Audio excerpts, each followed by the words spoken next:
Welcome back. In this clip we're going to tweak the Whitewater emitter inside our Whitewater simulation.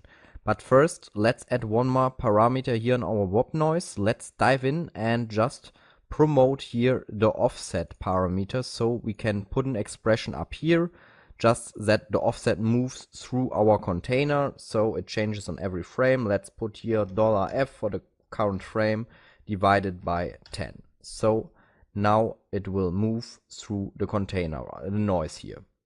Okay, that's fine. So let's jump back up, and the next step here is in our Whitewater simulation we're going to take a look.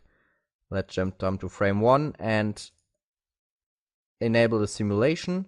And now the interesting part here is the Whitewater emitter.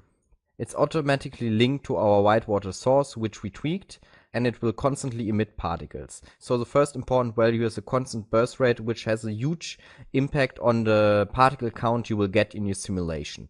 So we will find a reasonable number in our case, but it's really not possible to give you a number which will always work, because it heavily depends on the movement of your flip simulation. It depends on the points which get generated in the Whitewater source, and for sure if in the first 50 frames of your simulation there's nearly no splash, then these frames will simulate fast, and then when the big splash comes, then everything will slow down and eventually run out of memory. So finding a good value here is not so easy. For now we can leave it at 100 just to see the first results quickly.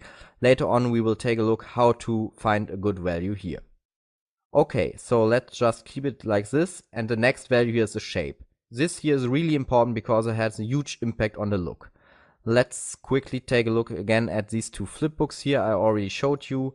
On the left you can see these really ugly shapes, and on the right it looks much better. These shapes are basically generated because of this feature here. Actually it's just using the point replicate inside, and to get a better understanding let's just build our own point replicate really fast. Let's dive into the Whitewater source, jump to frame 24 for example, and drop down a blast node. With this blast node we will isolate one point just to understand the concept of this point replicate. So put 0 here for example, delete non-selected points, okay, highlight it, and now we have one particle somewhere. Here you can see it, it's here. And now we will drop down the point replicate. There it is, drop it down, and actually this is the asset which is used in the Whitewater emitter. So let's display it here, and now you can already see that from one point we generate many more points with this point replicate. Actually at the moment with 100 points per point, and the shape of these copied points you can control here on the shape tab, and that's also what's happening on the Whitewater solver. So for example if we choose sphere or we choose the line, you can see that this has a huge impact of the look, and I think for a Whitewater the cone is exactly what we want.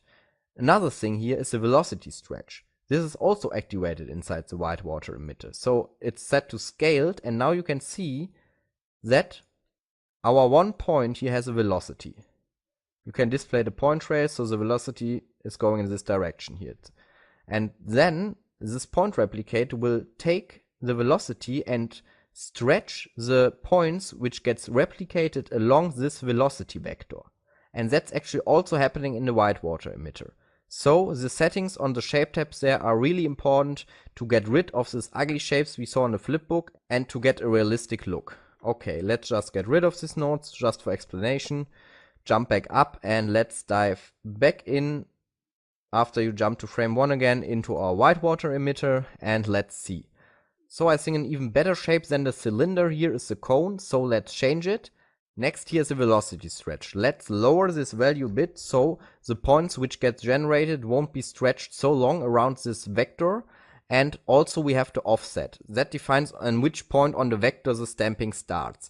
At the moment it's in the middle, but for the look it works better to put a 0 here, otherwise some points will be generated in front of our actual point, which can look odd. The uniform scale is just a multiplier for this whole velocity stretching action, so let's put a 1 here to keep the points a bit more together like in the reference. Okay, next is the noise. We already added some noise for the Whitewater source, but we will add here more noise to break up even the pattern which gets generated here. So hit the add noise button, we will use a sparse convolution noise, and the frequency is fine here. Let's just increase the amplitude to 2.5 so it has a bit more influence. That's fine.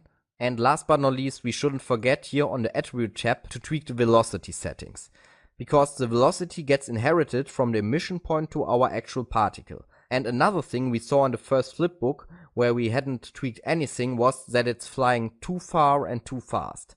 So let's lower the inherited velocity here to 0.5 to keep the particles a bit closer together and to have a better feeling for the scale. Also lower the radial velocity to 0.05 for the same reasons. Otherwise our particles will fly really far away and will immediately spread up, which is not the look we want. Okay, here the settings are fine, stream and bindings. So for now we are done with our Whitewater emitter. But before going to the next clip and taking a look at the solver itself here, let's add the collision of our boat. Because at the moment the particles would just fly through the hull of our boat, which is not what we want. So let's jump back up here and dive into our guided ocean layer sim. And we can just copy these 3 nodes here, select them, Ctrl C, jump back up and paste the nodes here. Make sure you connect them here to our merge. Left input affects right inputs.